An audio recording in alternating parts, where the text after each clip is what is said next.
Hello students, now we have to start the chapter that is political parties. Okay, तो political party में हम क्या पढ़ रहे हैं, that is national political parties. Okay, हम already देख चुके हैं कि क्या criteria है to be a national political party और to be a state political party. ठीक है, state political party होने के लिए विधानसभा इलेक्शन या लेजिस्लेटिव असेंबली में इलेक्शंस में 6% वोट्स होने चाहिए, total votes, and at least 2 seats election में विन करना कंपलसरी है.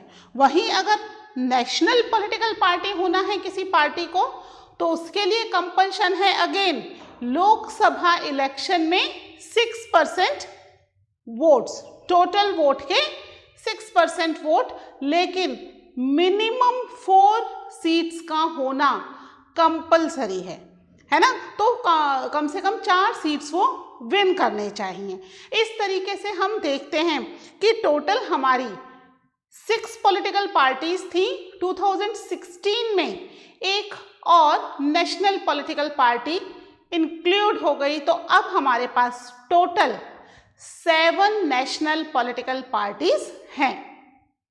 ओके, तो ऑलरेडी एक पॉलिटिकल पार्टी के बारे में हम लास्ट लेक्चर में पढ़ चुके हैं. ठीक है, that is Indian national Congress. ठीक है, जो कि इंडिपेंडेंस से पहले की पार्टी थी, तब से फॉर्म हुई है और स्टिल अभी तक it is working in India. ठीक है, इतना लंबा 100 साल से भी पुरानी पार्टी है ये, जो कि इंडिया में काम कर रही है. ओके, इसके बाद हम बात करते हैं देश की सबसे बड़ी दूसरी नेशनल पॉलिटिकल पार्टी की. पहली तो हम पढ़ चुके. ठीक है, सेकेंड पॉलिटिकल पार्टी कौन सी है, दैट इज भारतीय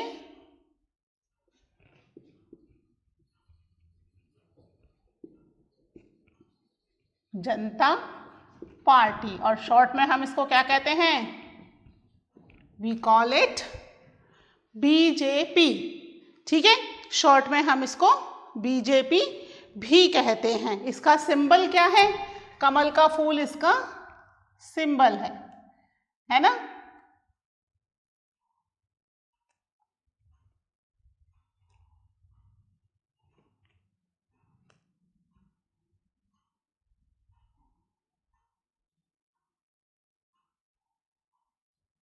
ये इसका सिंबल है लोटस, है ना. मैं लिख देती हूँ, जिसको ये पिक्चर पहचानने में दिक्कत होगी,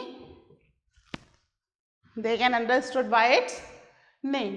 ठीक है, लोटस इसका सिंबल है. सिंबल जरूरी है बच्चों, सिंबल आपको याद रखने हैं सबके. आप बुक में से अच्छे से एक बार सबके सिंबल्स देख लेना. ठीक है, सिंबल्स क्यों जरूरी हैं, कई बार क्या होता है कि पॉलिटिकल पार्टी के नाम आ जाते हैं और साथ में सिंबल्स आ जाते हैं मैच करने के लिए. इतना इजी क्वेश्चन है ना. हमें सिंबल पता नहीं होंगे तो हम मैच नहीं कर पाएंगे. तो सबके सिंबल्स हमें पता होने चाहिए. 2 जो मेजर पार्टीज हैं उनके सिंबल्स हमें पता ही हैं, क्योंकि वही दोनों राजस्थान की भी मेजर पॉलिटिकल पार्टीज हैं, इसलिए हमें उनके सिंबल्स पता है. ठीक है, चलिए अब बात करते हैं भारतीय जनता पार्टी की, जो कि इस समय इंडिया की सेकंड मोस्ट इंपॉर्टेंट या लार्जेस्ट पार्टी है. और इसकी शुरुआत हुई थी, इट वॉज फाउंडेड इन 1980, है ना.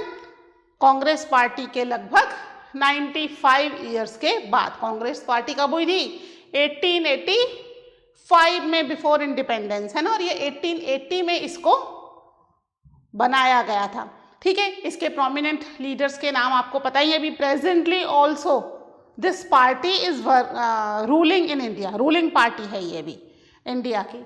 ठीक है, इसके जो मेन मोटो था, ठीक है, वो था कल्चरल नेशनलिज्म, है ना. कल्चरल नेशनलिज्म पर काम कर रही थी, या फिर हम कह सकते हैं हिंदुत्व. ये एक हिंदू पार्टी भी मानी जाती है. भगवा चोला एंड ऑल इसकी आइडेंटिटी भी है ना। तो हम कह सकते हैं कि कल्चरल नेशनलिज्म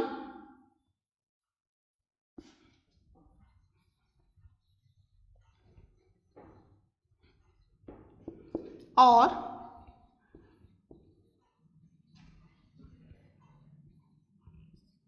हिंदुत्व, ठीक है, वॉज नहीं सॉरी प्रेजेंटली भी यही है इसके, है ना, तो इस कर देते हैं इसको, इज एन इम्पॉर्टेंट एलिमेंट्स, ठीक है, मेन एलिमेंट्स इसके कल्चरल नेशनलिज्म, ठीक है, कि पूरी ही कंट्री के अंदर हिंदुत्व राष्ट्र हो, हिंदुत्व को इम्पोर्टेंस देती है। इसके अलावा जब ये पावर में नहीं थी तो इसका जो मेन मोटो था दैट वाज कि इंडिया के अंदर पूरे ही टेरिटोरियल के ऊपर इंडिया का रूल हो, जो इंडिया की टेरिटरी में आते हैं जो जो एरियाज। अब आप कहेंगे कि भाई सब पर है ही, इंडिया की टेरिटरी में जो जो आता है उस पर इंडिया का ही रूल है, और किसका है ना, we are a sovereign country, तो हमारा ही रूल है।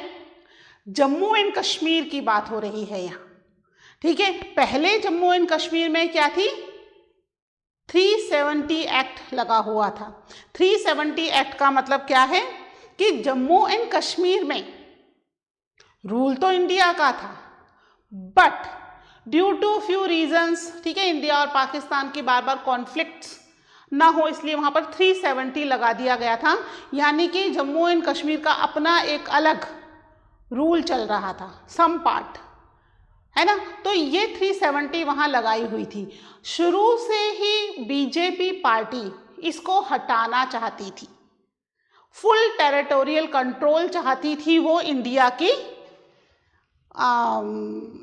जो भी लैंड है उसको पॉलिटिकल इंटीग्रेशन चाहती थी कि एक जैसा रूल हो, ऐसा नहीं हो एक एरिया पे एक अलग रूल है और बाकी एरिया पर अलग रूल है ना। तो इसका जो मानना था, अब तो ये अचीव हो चुका है, आपको पता है ना 2020 में कई सारे कुछ बड़े डिसीजंस लिए हैं। इसमें एक डिसीजन क्या था, दैट वाज 2019 में, लास्ट ईयर, ये क्या कर दिया गया है, 370 एक्ट को हटा दिया गया है ना। जम्मू एंड कश्मीर वाले पूरे एरिया को 2 पार्ट्स में डिवाइड करके यूनियन टेरिटरी कर दिया गया है ना। एक जम्मू एंड कश्मीर है और एक लद्दाख, जो कि अब इंडिया की सेंट्रल गवर्नमेंट से गवर्न होंगे और उसके लिए कोई भी अलग एक्ट नहीं होगा। पर शुरू में जो था हम इसके पढ़ रहे हैं, इसलिए इसके जो मेन इंपॉर्टेंट फैक्टर है दैट वाज इट, क्या था, it wanted full territorial and political integration and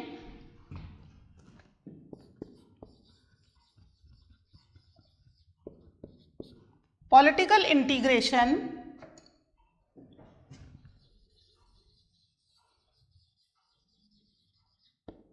ठीक है, political integration of Jammu and Kashmir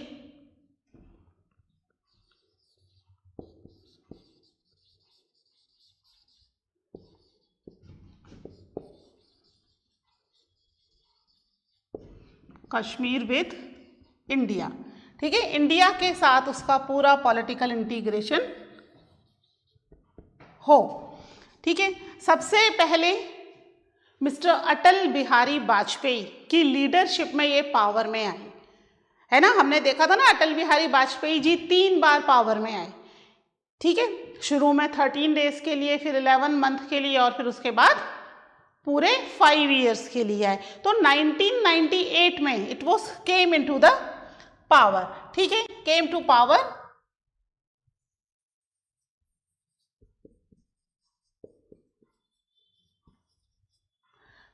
come to the power in the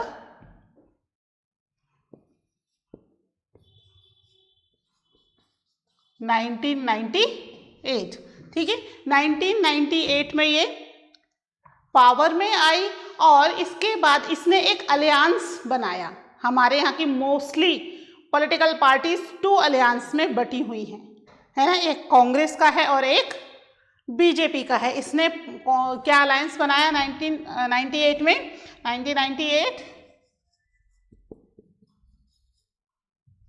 with the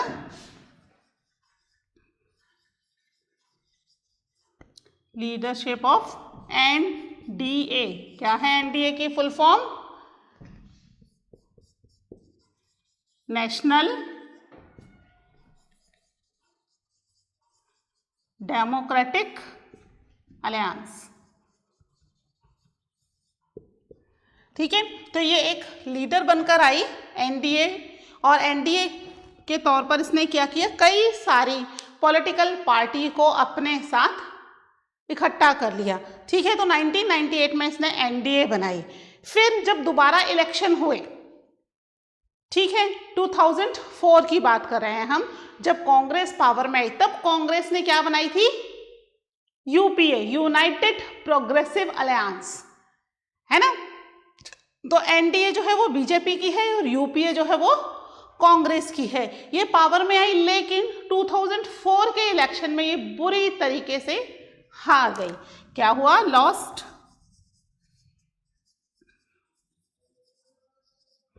elections in 2004, लेकिन 2004 में हार गई। फिर 2009 के इलेक्शन में भी वापस पावर में नहीं आई, लेकिन 2014 में जो इलेक्शंस हुए थे इसमें ये वापस पावर में आ गई।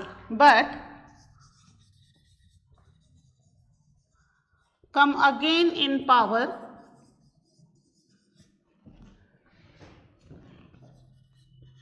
in 2014 with full majority। ठीक है, पूरी मेजॉरिटी के साथ पावर में ये पार्टी वापस से आ गई। और अभी प्रेजेंटली किसका रूल है? प्रेजेंटली भी भारतीय जनता पार्टी बीजेपी का ही रूल है अभी इंडिया में, है ना। 2014 के इलेक्शंस में ये जीती और उसके बाद 2019 के इलेक्शन में अगेन ये पावर में आ गई। अब 2024 में इलेक्शन होंगे, उसमें पता चलेगा कौन सी पार्टी रूल करती है अगेन। ठीक है, presently it is ruling in India. Okay, तो ये हमारी सेकेंड नेशनल पार्टी है, second national political party. Okay, इसको नोट डाउन कर लीजिए, फिर नेक्स्ट पॉलिटिकल पार्टी के बारे में देखते हैं।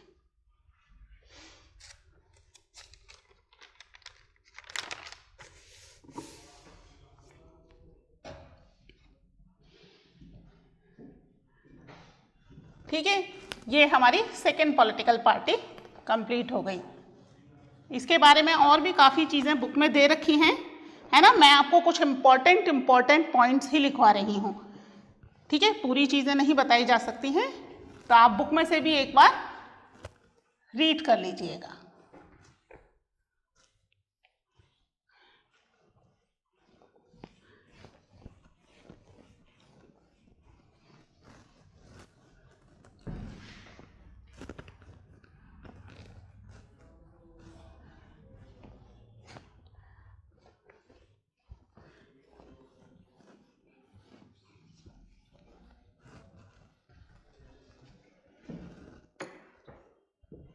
ठीक है, नेक्स्ट जो हमारी है that is Bahujan Samaj party. ठीक है, शॉर्ट में बीएसपी। इसका सिंबल क्या है? इसका सिंबल मैं लिख देती हूं यहां पर। सिंबल क्या है? That is elephant. ठीक है, एलिफेंट इसका पॉलिटिकल सिंबल है। अब जैसा कि नाम से ही आ रहा है बहुजन, है ना, बहुजन को यानी कि जो लोग माइनॉरिटी में हैं इनको ज़्यादा सपोर्ट करती है ये पॉलिटिकल पार्टी। ठीक है, ये जो पॉलिटिकल पार्टी है ये 1984 में आई under the leadership of Kanshiram, और इस पॉलिटिकल पार्टी ने अधिकतर उन लोगों को सपोर्ट किया जो पुअर हैं, दलित हैं, है ना, यानी बैकवर्ड पीपल को ज़्यादा सपोर्ट किया इसने, आदिवासी दलित। ठीक है, यूपी के अंदर, उत्तर प्रदेश में ये पार्टी काफ़ी एक्टिव है और कई बार गवर्नमेंट भी बना चुकी है with the help of various different party, है ना, दूसरी छोटी छोटी पार्टी के साथ मिलकर के गवर्नमेंट बना रही है कोलिएशन या अलायंस में, पर कई बार यूपी में ये पावर में आ चुकी है। इसके अलावा बहुजन समाज पार्टी जो है ये कांग्रेस पार्टी ने जो बनाया है यूनाइटेड प्रोग्रेसिव अलियांस, है ना, यूपीए, उसकी भी एक इम्पॉर्टेंट मेंबर है ना, उसमें भी ये सपोर्ट करती है कांग्रेस पार्टी को। ठीक है, लिख लेते हैं इसके बारे में, कब इसका फाउंडेशन हुआ। It was founded in 1984।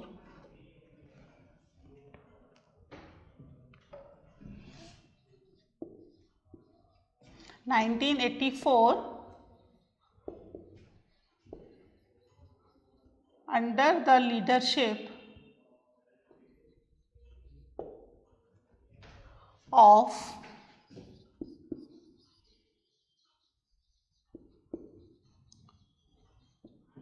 Kashiram. ठीक है, इस पार्टी का मेन मोटो है जो बहुजन समाज है उसकी हेल्प करना, उसकी वॉइस को रेज करना और आगे पहुंचाना, गवर्नमेंट से उनके लिए फैसिलिटीज अवेल करना। ये बेसिकली ऐसी पार्टी है जो कि रिप्रेजेंट कर रही है दलित और पिछड़े वर्ग को। ठीक है, आदिवासीज हैं, दलित्स हैं, पुअर हैं, फार्मर्स हैं, इनको ये पार्टी जो है वो रिप्रेजेंट कर रही है। ठीक है, seeking to represent, seek to represent and secure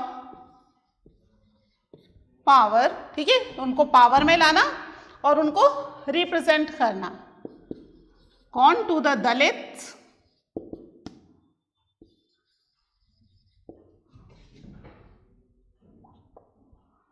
Adivasis. ठीक है, दलित हैं, आदिवासीज हैं, and other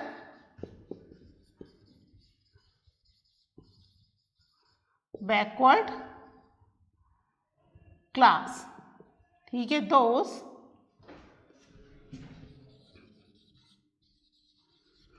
who are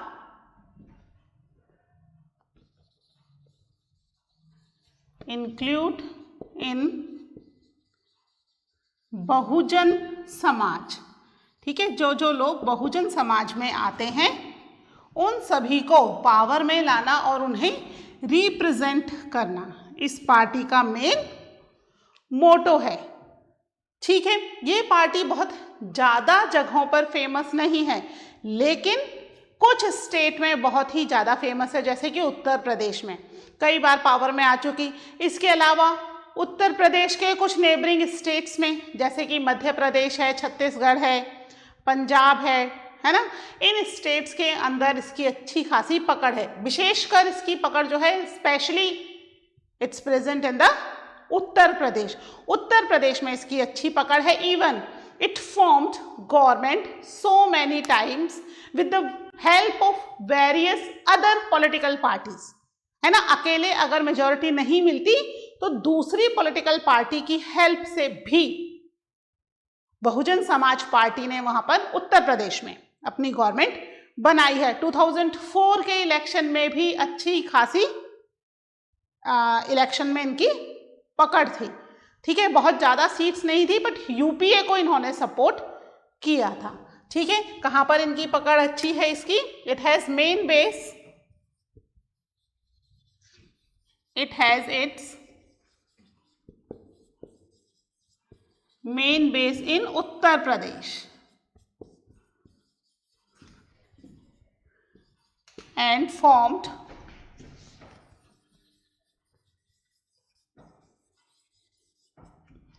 government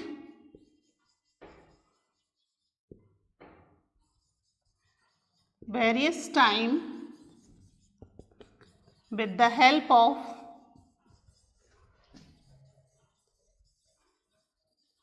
different other political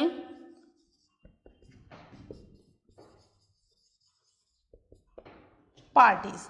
ठीक है, अपनी खुद से नहीं बन पा रही तो डिफरेंट अदर पॉलिटिकल पार्टी की हेल्प से भी इन्होंने उत्तर प्रदेश में गवर्नमेंट बनाई है। और ये जो प्रेजेंट है अभी प्रेजेंटली किन किन स्टेट में ज़्यादा प्रेजेंट है, it is present in Madhya Pradesh,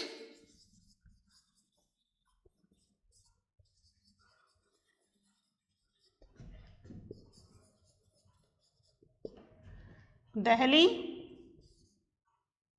Chhattisgarh,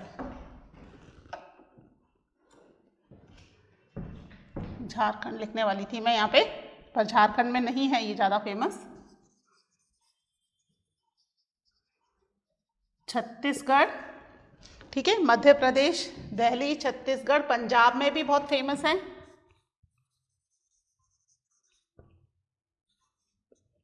and Uttarakhand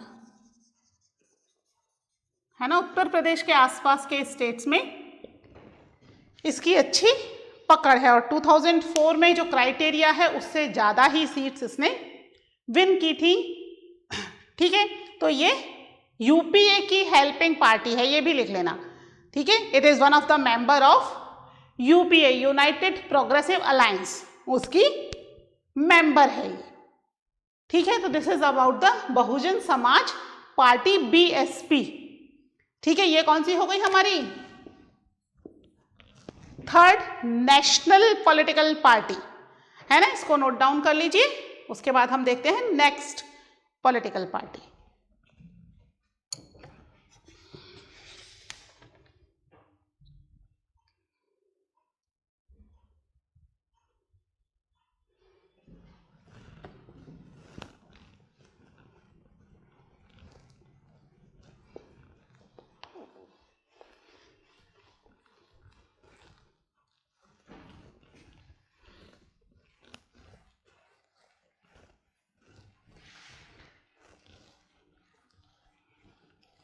exams में अगर पॉलिटिकल पार्टी के बारे में पूछा जाता है तो आपको कम से कम 3 से 4 पॉइंट तो लिखने ही होंगे, है ना। तो एक तो इनका फाउंडेशन कर लीजिए, कहाँ प्रेजेंट है कर लीजिए, ठीक है, यूपीए और एनडीए किसकी मेंबर है ये कर लीजिए, है ना। और एक इनका मोटो क्या है, अलग अलग पॉलिटिकल पार्टी के मोटोज आप देख लीजिए, है ना। तो इस तरीके से आपके 4-5 पॉइंट्स हर पॉलिटिकल पार्टी के हो जाएंगे। हाँ, इसका सिंबल भी आप लिख सकते हैं, है ना, सिंबल के बारे में लिख दीजिए। ठीक है, नेक्स्ट हमारी है कम्युनिस्ट।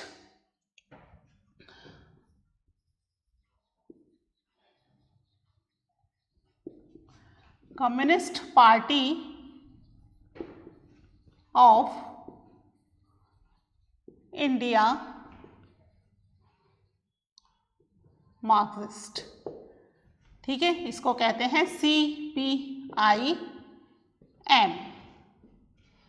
ठीक है, ये जो है कम्युनिस्ट पार्टी आप समझ गए होंगे, मार्क्स के आइडियाज से काफ़ी हद तक ये पार्टी इंस्पायर है। ठीक है, इसका जो सिंबल है, अब उस सिंबल को क्या नाम दिया जाए, कुछ अलग तरह का सिंबल है, जैसे वो घास काटने वाली जो कुदाली आती है ना, उसके टाइप का सिंबल है। मैं एक बार कोशिश कर देती हूँ यहाँ पे ड्रॉ करने की।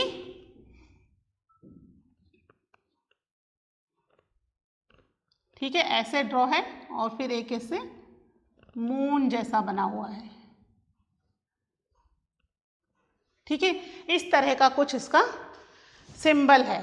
ठीक है, तो ये CPIM communist party of India है। ठीक है, जैसा कि पता ही चल रहा है किसके आइडियाज से इंस्पायर्ड है, ये मार्क्स के आइडियाज से इंस्पायर्ड है। मार्क्स कौन, लास्ट ईयर हमने पढ़ा था अबाउट द सोशलिज्म, है ना, रशियन रेवोल्यूशन के बारे में। वहां हमने पढ़ा था अबाउट द मार्क्स, है ना, कार्ल मार्क्स।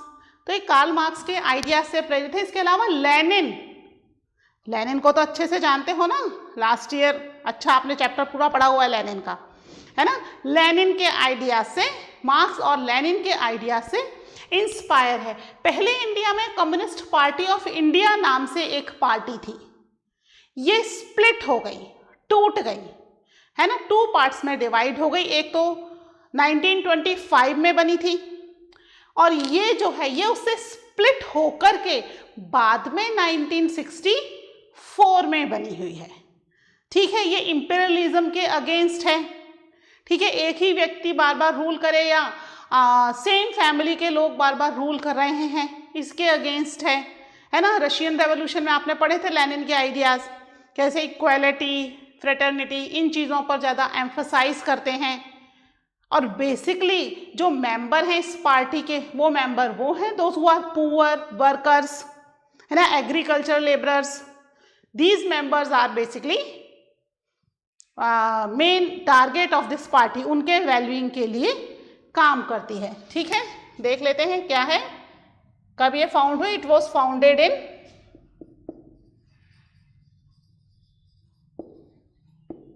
1964। ठीक है, 1964 में फाउंड हुई है और किसके आइडियाज को बिलीव कर रही है? Believe the Marxist and Leninism. ठीक है, मार्क्स और लेनिन के आइडियाज को बिलीव कर रही है। मार्क्सिस्ट और लेनिनिज्म का मतलब है मार्क्स के आइडियाज और लेनिन के आइडियाज, इनको ज्यादा फेथ करती है ये पॉलिटिकल पार्टी। ठीक है, और किसको सपोर्ट कर रही है? इट सपोर्ट, ठीक है, ये सपोर्ट कर रही है सोशलिज्म को। सोशलिज्म पर ही तो पूरा चैप्टर था ना जो 9th में पढ़ा, Russian revolution and socialism.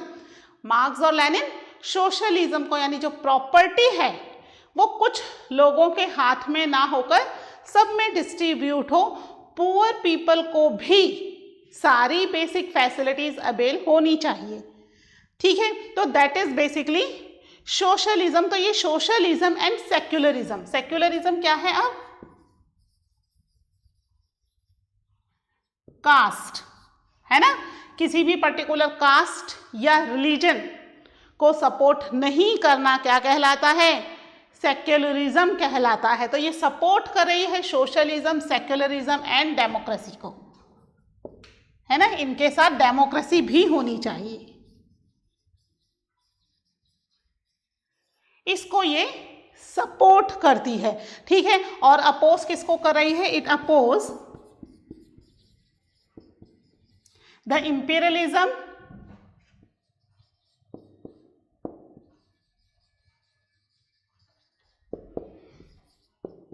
And communalism.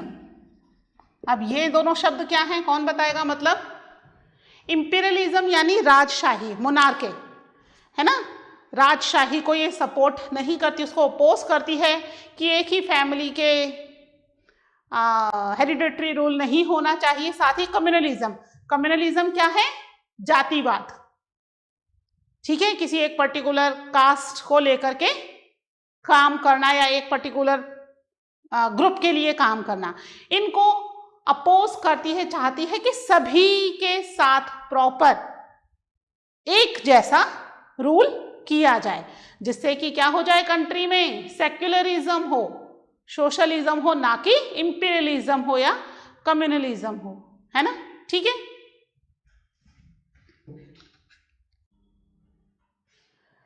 ठीक है। अब ये जो पार्टी है, बेसिकली ये पार्टी इंडिया के ईस्ट एरिया में ज्यादा पॉपुलर है। ठीक है, ईस्ट में वेस्ट बंगाल, त्रिपुरा, मिजोरम, इन एरियाज में ये पार्टी बहुत ज्यादा फेमस है। ठीक है, तो हम लिख लेते हैं इसके बारे में भी। एंजॉय स्ट्रॉन्ग सपोर्ट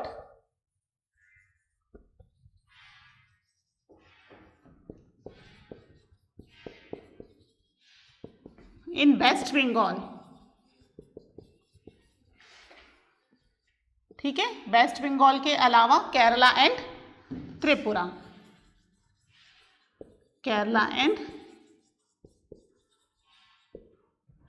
ठीक है, यहाँ पर ज़्यादा इसका सपोर्ट है, केरला साउथ में है, वेस्ट बंगाल और त्रिपुरा ईस्ट में है, यहाँ पर इनका ज़्यादा सपोर्ट है। इसके अलावा ये किन लोगों को सपोर्ट कर रही है, क्योंकि सोशलिज्म को सपोर्ट करती है ना, तो किनको सपोर्ट करेगी, इट सपोर्ट पुअर फार्मर्स,